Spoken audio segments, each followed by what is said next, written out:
Welcome to another episode of Out of the Blank podcast. I'm here with a special guest, and I know all of them are special, but I'm here with John. Probably the most special you've had ever, most likely. The most special. You know why? John, I wore my flannel today. You know why? Because it feels like this is going to be a work kind of topic a little bit. And flannel, I only own one, but it's like a work flannel. And guess what? Got it from a thrift store. And I created a whole backstory. I think it was an old captain who owned it. And then now it's mine. Perfect. That's perfect. I mean, it's the time of year, mid-September. You got to break out some flannel, even if you only have one and you had to get it at a thrift store. So, I mean, I can't do it. If you spend over like $10 on a t-shirt, like this was like a couple bucks. I mean, maybe like $175. That's a decent price, but still I'm sitting there like, hey, I get dirty. I get in the rough sometimes. I live in a beach town. I have a pretty okay life when it comes to not ever having to dive into the dirt ever. So a flannel just makes me seem rugged and good looking. yeah, absolutely. You just need a little facial hair. Let it grow a few days, and you'll be good to go, man. Do you not see what's on my chin right here? Yeah. I keep that just so people don't get mistaked for Tom Holland or some guy like that.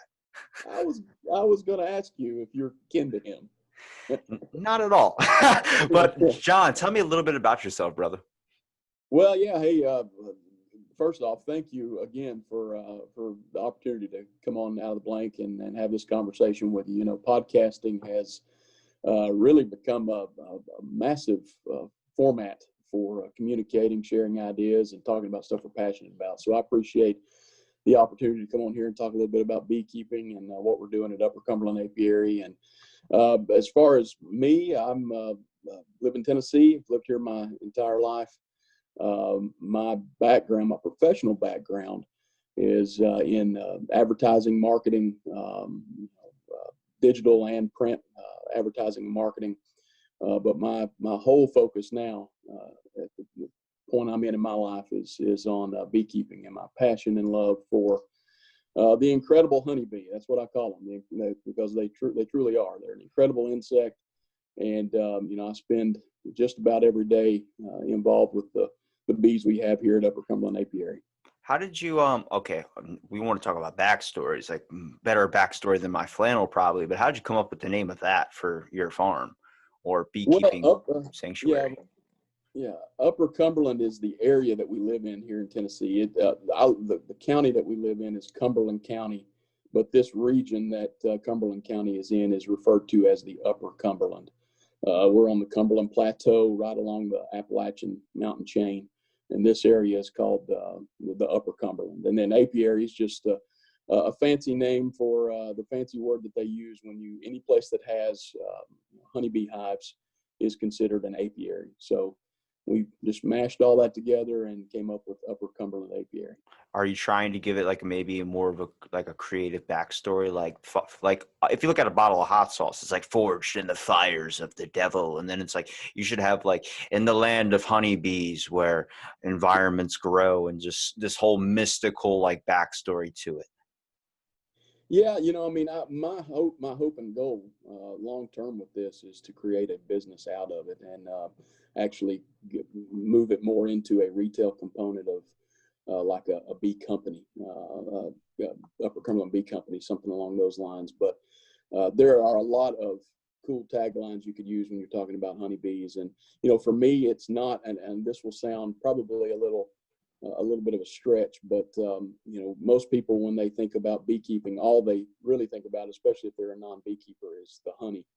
And for me, I love honey, and it is about the honey, but it's not all about the honey for me. It's really about just having a partnership with an insect that plays such a vital role in our ecosystem, a vital role in this planet, and the pollination that they do. Not just honeybees, but all pollinators. Really, they are responsible for the food, for the vast majority of the food that we eat. So there's a lot that I could do with that as far as creating that storyline and telling the true story of the incredible honeybee. But Well, I wouldn't even call that a stretch, because I think the way you're thinking of it, coming from my own personal kind of influence with the environment and how much I do love it. I'm not an environmentalist, but I just really enjoy I think if I look back at a lot of moments of nostalgia in my life, a lot of childhood moments, fireflies, man, staring up at the night sky as a kid, going on camping trips, having a freaking corn on the cob wrapped in tinfoil cooked over a campfire. There's nothing better than that. There's just that smoky flavor and everything. But you strike me as a guy that really loves nature, really loves those bonfire moments. And I think that's really when it comes into the grasp of things when it goes towards environmentalism. The fact that if you look at where we're at now in society, we're hiding behind walls most of the time. And a lot of people don't truly get to experience a lot of these things. And people wonder, like, I haven't seen a lightning bug in a long time. I haven't seen a mosquito either. I guess that's a good thing. No, it's not, because that's the world slowly losing a lot of valuable things that we're going to start to notice probably here in the next 10 years or so. Yeah, definitely. I mean, for me, you know, I do love nature, and I am an outdoors kind of guy. I attribute a lot of that to my grandma. She was a nature person. She loved every kind of insect, every kind of critter that you could possibly imagine. The ones that everybody hated, she loved the most. And you know, I can remember as a kid just being fascinated by honeybees. And I know that sounds really strange, especially to people that aren't beekeepers, or you know, most people when they think of any kind of bee, it's, you know, it's a stinging insect. But I just had this strange fascination with them when I was a kid. I can remember going around in our yard and watching honeybees go from clover to dandelion, collecting the nectar and the pollen, and that kind of started, you know, just a lifelong fascination with them that has turned into what it is today. But you know, they are a vital part of our ecosystem, and they need all the support and all of the positive momentum that humans who partner with them on this earth can offer them. And it's weird because when we say fear, or you mentioned beautiful creatures, everyone looks at these things as fearful. They are afraid. Any video you see where a bee comes into frame, somebody pulls up their fist like they're going to punch it or something. I mean, Yeah. I for some reason, out of everything that could not hurt me or could hurt me, bee stings, I've been stung so many times and I never feel it. I always notice it like 10 minutes after it happens, like, oh, dude, I guess a bee stung me. And I check my hand or something. I don't know what it is. Even wasp Yeah. stings, I don't feel it. But I mean, I could have been fire retardant. That would have been amazing, just to be able to be caught on fire and be perfectly fine. But with everybody, it comes from like an allergic factor. I'm like, you can't stigmatize all bees as being killers just because a few people are allergic to it out there. That would be like saying, oh, since some people are allergic to peanut butter, that could have been the shift. Instead of us looking at bees as these killers, we could be looking at jars of Skippy as, Yeah, these killers. absolutely. You know, one of the things that I hope that I can accomplish through our Instagram page, through our Facebook page, is to give people that do have a fear of bees a look inside. You know, most people are not going to become beekeepers, but if we can give them, as beekeepers, if we can give them kind of a look inside a hive, and show them just how really docile honeybees typically are. They are so project focused on what their sole intent is, and that's the future success of the hive that they are a part of. They spend from sun up to sundown, they spend their day working for that colony that they belong to. And so many times when I crack the lid open in a hive, you know, they're just so calm. They don't really pay any attention to me. Doesn't mean you don't get stung. That's part of it. It doesn't mean that there aren't days when they're a little more grumpy or aggressive, but 99% of the time they are so calm and so docile and really just so focused on taking care of their colony that it's an amazing thing. And I hope that's something that over time that I can continue to show through our social media pages for people that do have a fear, but also a bit of a fascination about honeybees. What's really interesting is if you ever find somebody that's really interested in a certain subject or a certain passion, maybe a hobby, like, building IKEA furniture, they're more than happy to show you, why they love it and everything, but they're never going to truly educate you on how to do it yourself. I think with beekeeping, the weird thing that I've seen that's different is like, I mean, even with the pizza community, I know a few friends, Mike from Pizza in the Sack and Edgar, the Ohio, and Pizza YOLO, I think they call him. They do instructional videos, but it's like, check out this pizza I made. Check out this pizza I made. That's cool. And a lot of people love that. And it's great Instagram feed, pictures, food, all these types of things are great. But beekeepers, for instance, you guys educate on the actual idea of what it is and how you should get involved into it. It's not about, like, if you notice with podcasters, everyone wants to show you their work, but they don't ever want to really support unless you're in that private network that they've created. So it's still technically theirs. I'm Sure. like, spread it more. I tell everybody, start a podcast, have fun with it, go and educate people, because same thing with beekeeping, you're educating people on insects, Yeah. which is built up in society as this thing that everyone needs to be afraid of. They're creepy crawlies. They're going to kill you in your sleep. I think for the longest time, I'll never forget, I went on a camping trip, and I mean, when I was like 4 years old, and daddy long legs used to fascinate me. I was like, oh my God, look at all these daddy long legs. And then they were all over my mom's sleeping bag, and she freaked out and started running away. And I'm like, they're not even that bad. And then you end up finding out they're like some of the most poisonous, but their fangs are too small to bite you. I'm like, but still, having Yeah. that ability and then not being able to use it, there's amazing, millions of amazing things about insects. And I mean, picking up a beetle, picking up any types of things, ever since you're a little kid, it's built up into your head. Don't do that. It's disgusting. Diseases, all these other types of things, like finding a bird feather, like diseases. I'm like, well, the Native Americans did it. Why can't I do it? It's like, Yeah. I think that's what's important about what you're trying to do with your Instagram page, and also what so many other beekeepers like yourself are really trying to do. They're trying to show you why they love it, but also don't be afraid of it. Such as, for instance, what you could be doing in the future. You're talking about making a kind of a bigger company, going to schools, educating kids, having these Yeah. trips where, I mean, on a field trips, where I went, freaking chicken plant, and maybe to the beach once. I think we went to a water park. I didn't get invited because I didn't get good grades or something. But what is that? Like a chicken plant? You really want to scare people off eating chicken for the rest of your life? That's how you do it. But beekeeping, take them to a bee farm and let them show them that this is not something to fear. This is something to understand and respect, because in a lot of ways we're pretty similar. Yeah. We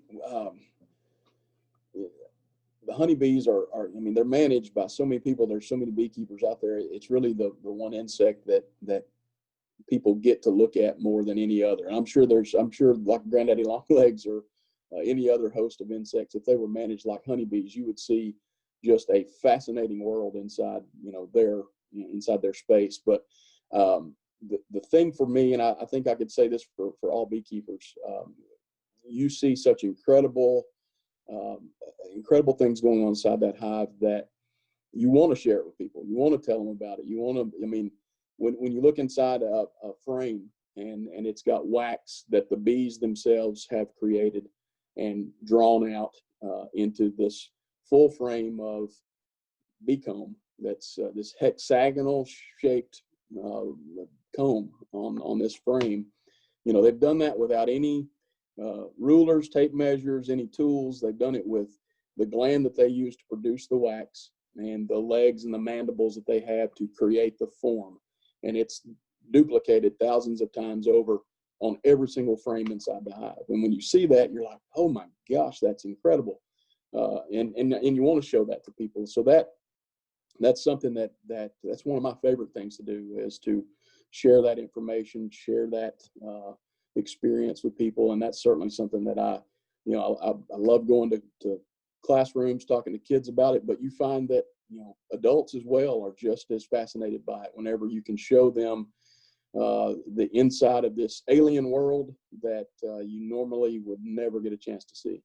What's the first thing that comes to your mind when you see one of those honeycombs, besides it being so perfectly and kind of symmetrical and amazing in a way? Because like I look at it and I think of like the little things we put in our windows that are like stained glass a little bit, and you start to realize, oh, that's recreated kind of off the basic thing. Like we're just pulling that from the honeybees in a way.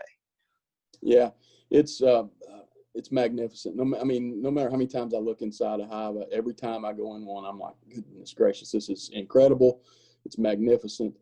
Yeah, I don't know if you're a person of faith or not, but it makes you kind of realize, remember, and think about that there's something bigger in this world that's at work here. And I what they do is just absolutely incredible. Do you think, all right, because you're a beekeeper, so you should know this. Seeing the queen, Yeah. you got to explain that a little bit to me, because my only encounter I've ever seen of a queen was I was like maybe 11 years old, and I was supposed to take the dogs out before school. So it's like a foggy morning. I'm in my boxers. I'm like, I don't want to go out here and walk the dog for a good 30 minutes. I'm just going to round the front lawn, let it go to the bathroom. There was a queen bee on the lawn just crawling. Like, I don't know if it was dying or something, but I just saw that. I was like, I'm not going outside, because like a bee's supposed to be the size of a quarter. This thing was freaking huge. Like it looked like it took up the whole honey hive. I was like, yo, that's death, and this is the mist. We're all in the mist right now. That's what's happening. Were you next to a nuclear power plant? I don't act. No, actually, I was next to a firehouse. I don't know if that accounts for anything, but no, I swear to you, it might have been my little child brain glamoring it up to this be this huge thing. But I remember this thing that looked like the size of a giant, like stone, and I was like, "What is that?" Yeah. Well, the queen inside the hive, she doesn't look anything like Freddie Mercury. I'll just tell you that from the main queen. So No gap in the teeth. no, yeah, no gap in the teeth at all. But I mean, the queen's the most important bee in the hive. I mean, the worker bees are extraordinarily important because they do all the work inside the hive. They take care of the queen. They take care of the eggs and larvae and all of the young bees. But the queen she's the factory. She's what produces the next generation of bees. And so you have three different bees inside a hive. You have the queen, you have worker bees, which are all female, and then you have drone bees, which are all male. And the worker bees, like their name, they do all the work in the hive. They do it all. They go out and forage. They take care of the eggs and the larvae. They clean the hive. They manage everything. The drones, their only purpose inside the hive is to mate with virgin queens from other hives, and then they die.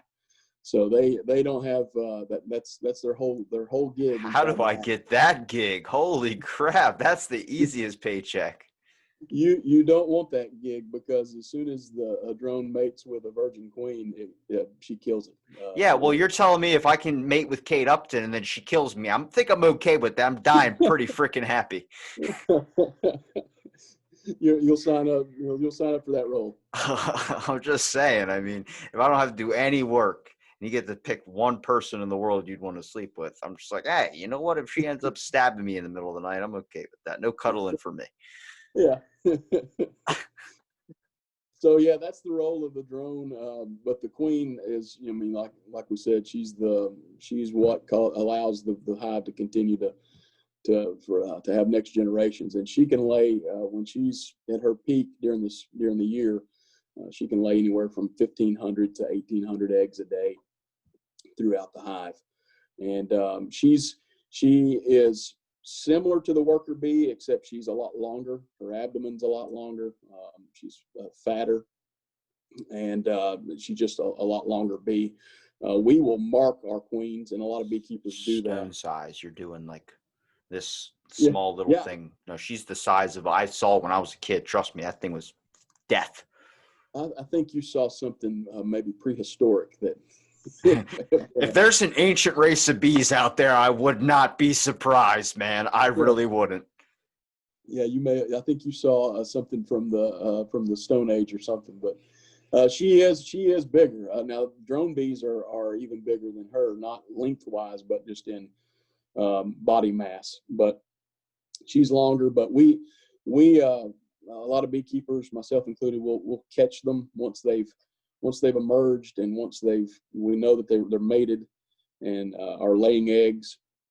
We'll catch them and put a mark on them so that they're easier to see, and also so you can kind of keep track of what year she was, a newly mated queen inside that hive. So all of our queens this year have got blue dots on their thorax, and the blue represents the year that she was mated. Blue is for years that end in 0 and 5. So we know that we have newly mated marked queens in 2020. Now you mark them all, or you just mark the queen? Just the queen. Yeah, it helps you find her, for one, when you're going through your hives, and then it also signifies a year that she was, that she became the queen of that colony. Does it ever get the other bees frustrated when you go after the queen, such as like even just being able to put a little mark on her back? Do you see any tension kind of rise? Not typically. They are, like I said, they're so focused on what they're doing. She'll run from you. She'll scurry around because she doesn't want you to pick her up. And that's pretty intense when the first time you do it, because you're getting your big clumsy fingers and grabbing a hold of the most important bee in the colony. Yeah. But no, they don't. And she doesn't.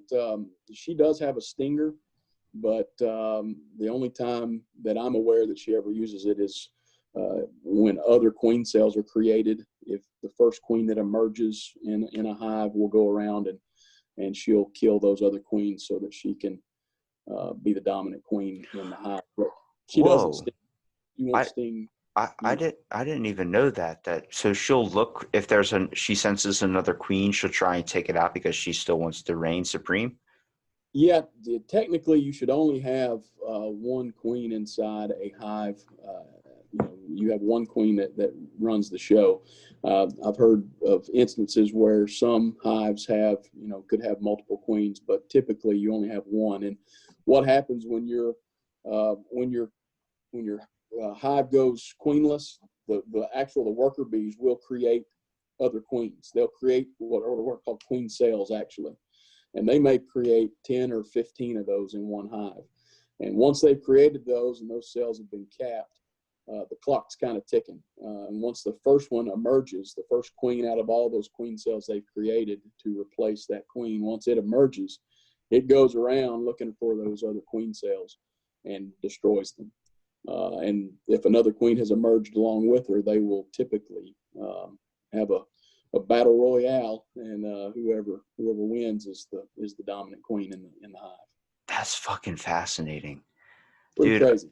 Immediately my mind started thinking of like a Trump versus Biden debate inside of a beehive, where it's like everybody's voting who's going to be the ruler of the hive.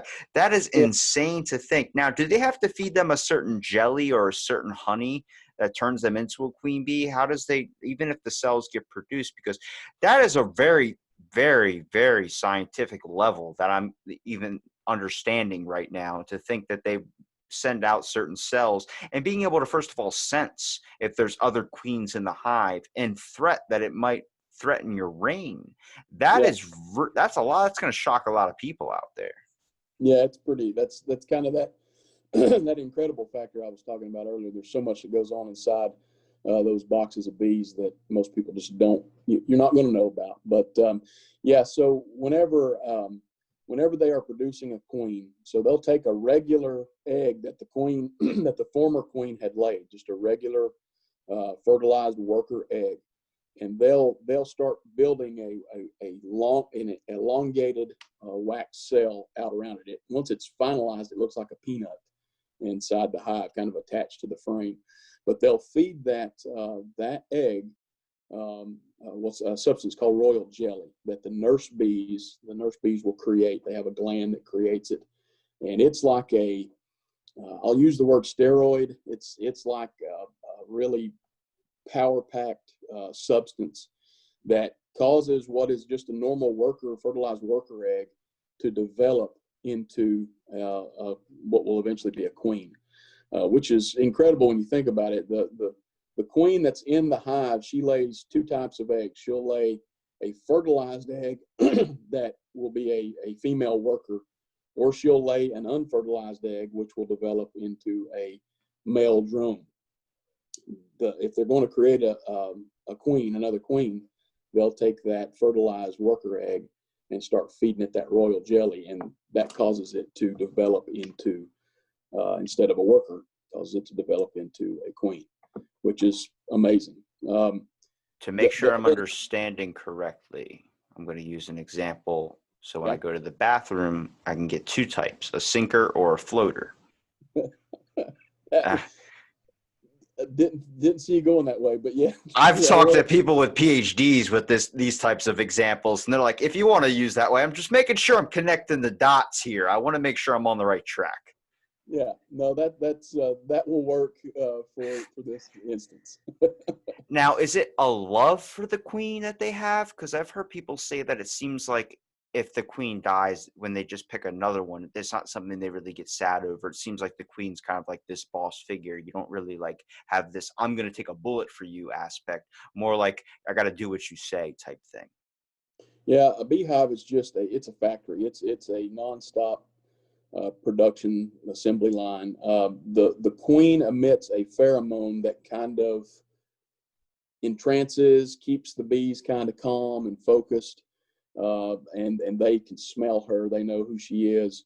But once she starts to fail or get old or something may be wrong with her, maybe she's been injured, they'll actually take her out and create another queen. So they can.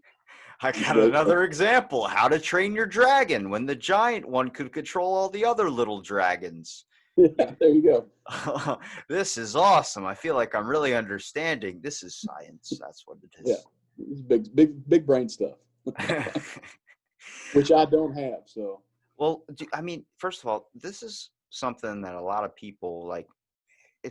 I want to ask, how did you get your start? Because I feel like a lot of people, you mentioned beekeeping, they're like, why would I do that? Why wouldn't I just go and get honey from a store? Like you said, the main thing is honey. And I think that's the biggest misconception. Yeah, you want honey, sure, but it's on a deeper level than that. And the fact that we have a bear representing honey is it's so just wrong, just because the factor of who produces it, who does all the work, and you're giving bear all the credit. That doesn't make any sense. But it's a major factory ingredient that is involved in our society today. But it's on a deeper connection level. And I kind of saw that on my own when I was looking at we used to have the little ant mazes in class where you get to see the ants work and everything. Just watching that system go and understanding that this might be an insect that can crush like that, but it is so much smarter than we are as a species. It seems like on a different level, a more in tune focused level. We're more about like, let me create a Tesla. Hey, let me create a new flavor of Hot Pockets. It's like, that is two different sides of the spectrum. I'm really leaning towards the Hot Pockets one. Yeah. Well, I mean, I think for the question of how did I get kind of started in it, like I said, as a kid, I was just fascinated by them. That we had this was a neat thing when I was a kid. We had the Cumberland Mountain State Park, which is here in our town. They had a restaurant, and it's still there. But when I was a kid, they had an observation beehive in the restaurant on the big glass window. And I can remember as a kid seeing that, and that really just, tweaked my interest big time. Over time, I just always kind of circled back to just being fascinated with honeybees. And I think probably around 2013, I'd started talking about getting some bees. And I actually bought a book by Dr. Keith Delaplane, who's an entomologist at the University of Georgia. It's called First Lessons in Beekeeping. A little plug for his book there. But I read that book and I couldn't put it down. I mean, and it's, it's a book about beekeeping. So it's not like it's, something that most people would find really interesting. But after that, that following spring, I bought my first hives, and it's all been downhill from there. I tell people all the time that ask me about getting into beekeeping, I'll tell them about that book, and I'll say, go buy that book, and if you can read it from cover to cover and you're still interested, then you should go buy some bees, because if you can read a book about beekeeping and you're still interested, that's a pretty good sign that you've got the bug for it. Wow. But really, Robbie, it's no different than kind of like you with podcasting. You know, I mean, it's something you're passionate about. It's something that you love. It's something that you want to do, and that's really, for me, that's what it boils down to with beekeeping. It's just something that I'm passionate about. Want to do it. Now, when we talk about the apiary or the farm, for instance, is it a small structure that you want to build off into this giant thing? Because I mean, like I always like to focus on the education aspect of things too. Even though back in the day, if you would have tossed the word education in anything that I might want to do, it's out the window, no way. But I think a lot of things you start noticing as you're getting older and all these types of things is we're missing a lot of stuff that's like very formative in a kid's life, I would say. A phone makes it easy to look up information, be able to get any book you want to read on a little Kindle or something. But the most important stuff, like I used to go to campgrounds all the time as a kid, and there would be a nature park person that would be there with an eagle on their shoulder. And that's when I got heavily into falconry, where I was like, how do I get one of these? She's like, you have to take a class for it. I'm like, what class? Sign me up. She's like, it's a 3-year program. I'm like, it's a lot of time. It's a lot of time. But she's like, yeah, but by 3 years, you can get owls. I'm like, fucking owls? Like, mind blown. But that is the important part. Like, you're talking about turning it into a business. What was the business idea that you want to do? Is it turning on the lines of education, or is it this whole kind of using, because I talk about like people use moods, music, all these types of things to be able to communicate with plants, whatever. They say that it reacts in a different way. Insects are on a different, higher level mindset than a plant or a fern is. So if you look at Sherlock Holmes in the movie, he's playing certain chords on a little lute thing, and the bugs are all flying in clockwise. And then he plays it in the opposite downscale, and it goes counterclockwise. Is there a way that we can use research or maybe different types of settings to be able to explore if it reacts to the insects in a certain way? Probably so. I mean, I Like, think you ever that, play like Motorhead to your bees and see what they do? I tell you, I like Pearl Jam, and I'll have them on a lot when I'm. And Stone Temple Pilots was two of my favorite bands, so they're on in the bee yard from time to time. But I actually had a beekeeper a long time ago tell me that he sang to his bees, and he said that it made them calm, which I thought was funny. But you know, for me, when I get inside, when I'm in our apiary, when I'm in our beehives, I just kind of lose track of time, and that's the effect they have on me. Is that I kind of it's a place where I'm in the most calm setting. Time kind of stops, and you know, I tell people that if you ever want to have some peace and quiet and some alone time, go get in a beehive, because people will leave you alone as soon as you open the lid up. But you know, so I don't know as much of as an effect that I have on them as it is the reverse of that, and the effect that they have on me. And that's probably one of the other reasons that I keep bees too, is just because it's a peaceful place for me to be in. Do you try and like pick specific bees to name? Like you talked about marking one with a dot. I feel like I would try my best to have like a pet bee. Like, and that seems like a childish example, but like if you watch Ant-Man, he picked one ant that was his thing, and he called it Anthony. So I'm like, that's how I would be with like some of the bees. I mean, you got to create a relationship, because technically, even though they're listening to the queen, you're the overall like God figure here.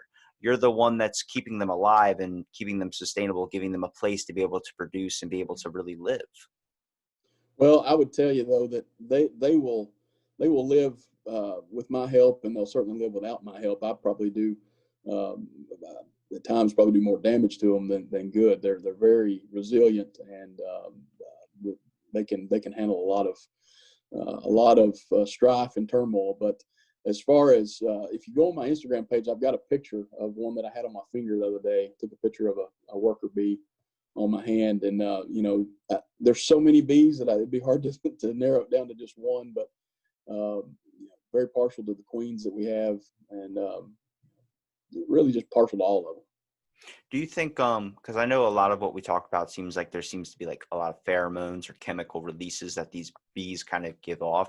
Do you think it's from a connection of being around them so much? Like, I feel like because if you live, like, for instance, I'll give you an example. My cousin, he's not my blood cousin. He's like he's through my half brother, so he's technically there's no blood relation at all. But after like a little while of living with each other, almost a year, we started kind of picking up similar things, similar habits.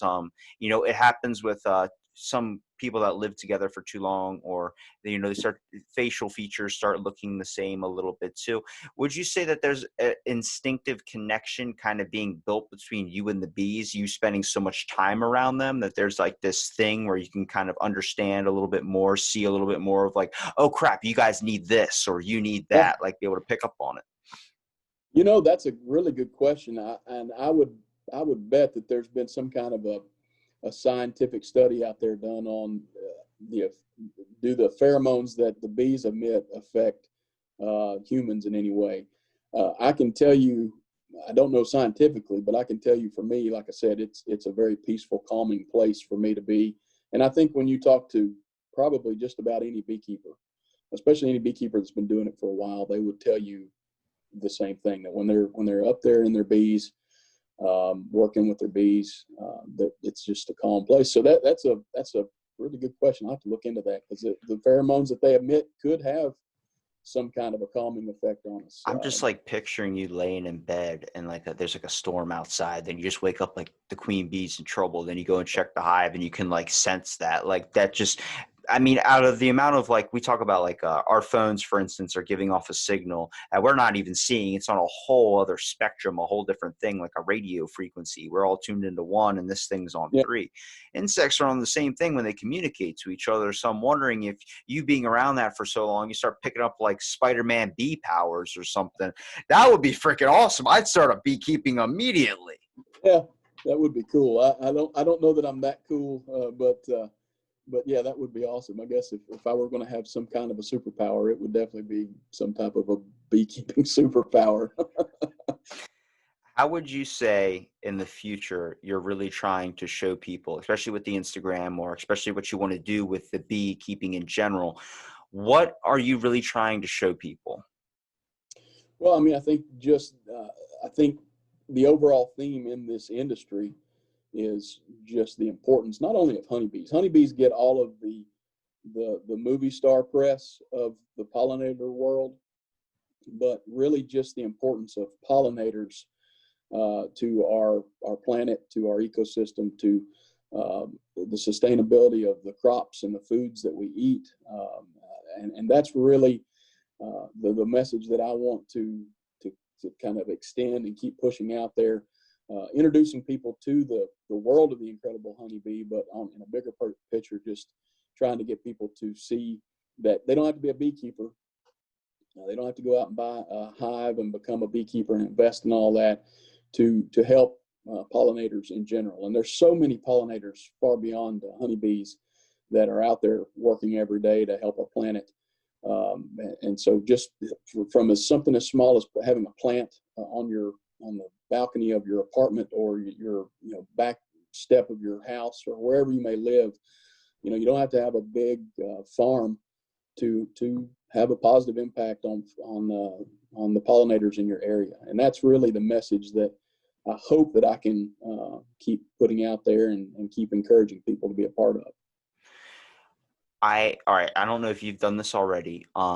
I do have a quick question before I say this, though, is the fact of what do you feed your bees? Do you try and stick to the same thing all the time? Do you ever try and change up a diet?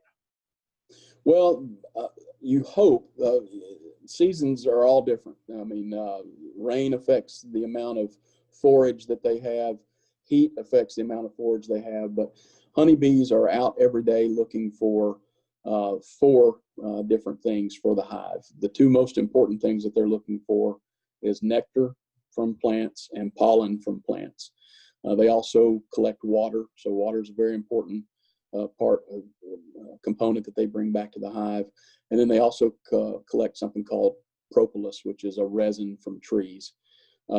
So in a perfect world, they're able to collect all they need out in nature. You shouldn't have to feed your bees very much, but there are times in the year when you have what's called a dearth, a dry time, a drought, that you do sometimes want to supplement with just sugar water, pure cane sugar and water, a mixture of that you can feed your bees. Some beekeepers use pollen substitutes. They make a pollen substitute, kind of like multivitamins that people take. You can supplement with that, but yeah, typically you want your bees out foraging for the natural nectars and pollens that are in our environment.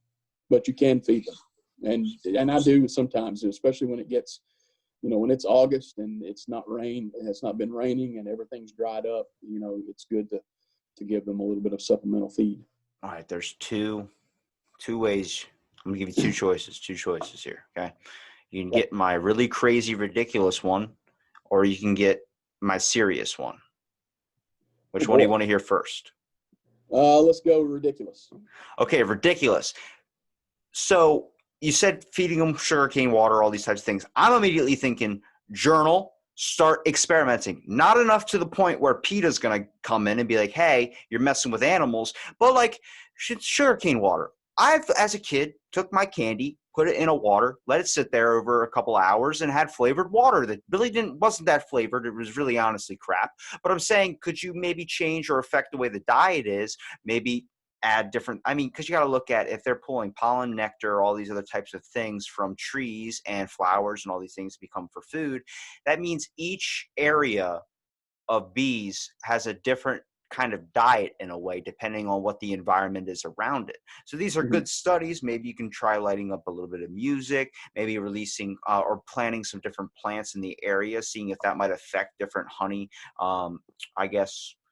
corporate methods, I would say, as a better way of production. See if honey might change a little bit. You might get a different flavor of honey. We talk about like, what is it? Honey Nut Cheerios. There's Honey Nut, and then there's Honey Nut Cheerios toasted or something. It tastes like coconut.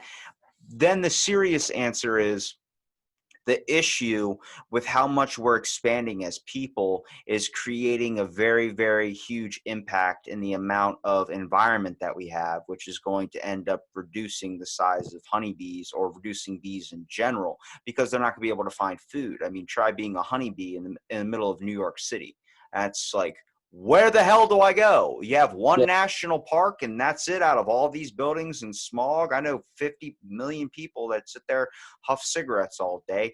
Pretty sure a bee is not going to be able to get the fresh air out of that. Yeah, that is definitely an issue that honeybees and pollinators in general face. Not even just in big cities, but even out in big farmlands where farms have turned more into what they call monoculture farming, where instead of having multiple crops that they produce throughout the year, it may just be all corn or it may be all soybeans. And, that reduces the window of nectar and pollen that the bees can get. And it requires the bees to have to go farther to find more diverse nectar and pollen sources. And so big cities, but also out in rural communities where farms have become more dependent upon a single crop, a monoculture, versus a diverse culture of all kinds of plants. Obviously, the more we expand, and we have to expand. People are going to build and do what they need to do, but the more we clear out, native plants and wildlife, the farther the bees and the pollinators have to go to find the food and the nectar, the pollen that they need. It's really no different than you or I. Right across the street was, a big grocery store that we could go to every day. That's a simple, easy way to go get the food and the nutrients that we need. But if that place gets bought out and leveled, and now we've got to drive 100 miles to the nearest grocery store, it makes things more difficult for us as far as getting the nutrients we need. I really recommend that you should start keeping like a bee journal if you haven't started at logging anything down. Maybe just your thoughts and what's going on in the hive on day one, and then see it from the first day to the end. You could even put that on your Instagram. That would be something a lot of people would love to see, just the giant shift from where, the beginning to where whatever results you have, and you can keep it going too. I mean, I end Yeah. up turning it into a book, for instance. You definitely could do that. But with where the audience is, that we kind of like, we talk about marketing, bring it back to advertising. Everything's got to be flashy. Everything's got to be right in the eyes. But one thing that everyone dismisses is like, oh, you're just a millennial. Main reason why I don't use my email. I'm a millennial. Sorry. That's just nothing to me. It's Instagram DMs or nothing at all. Tinder, if you got it. Farmers only too. I like that site a lot. Well, you got the flannel for it. So there you go. There we go. There we go. But if we look at like millennials, for instance, they're very caring, very, very passionate, and a very, very they can rage a lot because they're passionate about what they are going for. We can take two steps as a society right now, and one is we can totally think that beekeeping is going to end up being a lost art with only a few people choosing it. Or we can use that as there's literally a generation of kids out there that are so caring and passionate about something. Let's make their minds passionate about this as well. The environment, be this whole thing, understand a little bit more than just plants are dying. Insects, all these types of things, these side workers that are playing a giant role that a lot of people aren't thinking of, because immediately you say global warming, you say environment issues, we think of the rainforest being taken down, and we think of the sun and it's getting hotter and polar bears. That's it that pops into your mind. What about the other little things, little water skippers, little guys that go in the water and skip around? I don't even know the real name for those things. I'm hoping it's water skippers. Sounds good. But all these things that are slowly being lost that might be secondary, but they play a giant role in how everything kind of collaborates together. Yeah, I mean, you mentioned the word millennial, and it gets such a negative connotation to it. I mean, millennials are no different than Gen Xers were, or whatever the baby boomers were when they were that age. I mean, we all at that age range, we all were full of energy and ideas and passion about things. And I think it takes all of us. It takes every age range, every way of thinking for this planet to keep moving forward. And I don't know anybody, no matter what your belief system is, no matter what your political affiliation is, I don't know anybody that doesn't think that the planet needs to be taken care of, and that pollinators need to be taken care of, and people need to be involved in it. And I can't tell you how many times people, like I said, that will never become a beekeeper, they always want to ask, usually, do you have honey? How many times do you get stung? And then they ask, how can I help, honeybees or pollinators? And that's the question that you want to hear, is how can you help, and what can you do to be involved? And even from a small part, you can help by just planting something in your yard, planting a some type of a shrub or a tree, or some flowers that will help the pollinators in your area. And that's a very small thing to do, but it does help. So I'm happy that you said that those were the three things, because I think I've only asked one of those two or three. The first two I completely didn't ask you, and then the last one was the most important. Well, you So covered that one. I feel like I'm good, but then you tossed out planting like a shrub or a tree, and I think the only thing I've ever planted was a cactus, and there ain't no fucking pollen on that thing that I know of. Oh yeah, there's pollen on everything, man. There's pollen on ragweed and poison ivy are two great pollen producers. I don't recommend you planting either one of them, but Unless you have a really bad neighbor you don't like, but it makes good that I'm not taking care of those weeds that are in my driveway. I should be going out there picking them right now, but I'm like, I'll do it tomorrow. Yeah. I don't know how many how big your audience is on this, but if everybody listening would just plant one thing in their yard, that would help. And that's. You're bringing back a really, wow, that just rekindled. All right, so around like episode 200, almost like a full year ago, I had this idea that if your soul was linked to a tree, everyone had a tree that they had to plant, and you had to take care of that tree, and that tree would be your life. So you take care of it, and if you don't take care of it, if it gets torn down, if it gets burned down, that's where it leads into someone could just kill you by lighting your tree on fire. But that's later for that episode. But taking care of one thing, everybody does that. It's all going to start changing. This whole thing is going to do that. But everyone says, if I don't change this one thing, I don't need to do this because someone else is doing that. Or if I do this, that dude's driving. If I drive my Prius, that dude's driving a diesel truck. It's like, but if you keep thinking with that mindset, everybody's going to think with that mindset, then nothing's going to get done. One small thing, just like the arc that Morgan Freeman taught me in Evan Almighty, was a random act of kindness. Yeah. It's that simple of a thing. Do that simple of an action, and if everyone starts pulling their part, you see a giant chain reaction. Yeah, absolutely. I mean, and I think that's one thing that pulls us off the path that we're on a lot of times, is we start focusing on too much what everybody else is doing, and not focusing enough on what we're doing. And that's really all I'm talking about is, to make an effort to be a positive, to do some positive action in your space, in the world that you live in. And that has a way of kind of having a ripple effect, and trickling down to other people as well. And hopefully maybe cuts down on some of the negative noise and division we see in our world today. More than just breakfast cereal, huh? A little bit more. Well, hey, please promote the Instagram, promote where people can find you and be able to see the bee content too, man. Absolutely. This is where you promote it. Oh, I'm sorry. You're good. It's happened more than once. I got to change the way I say that. Well, and you also got to know that, I'm just a dumb man from East Tennessee, so we're a little slower than usual. But you are John the beekeeper. That's what that's what I'm getting. Upper Cumberland Apiary. You can find us on our Facebook page, Upper Cumberland Apiary. Search that, and also on Instagram. I try to keep daily or every other day posts about what we're doing in the bee yard, and how our bees are doing. I certainly do not know everything about beekeeping.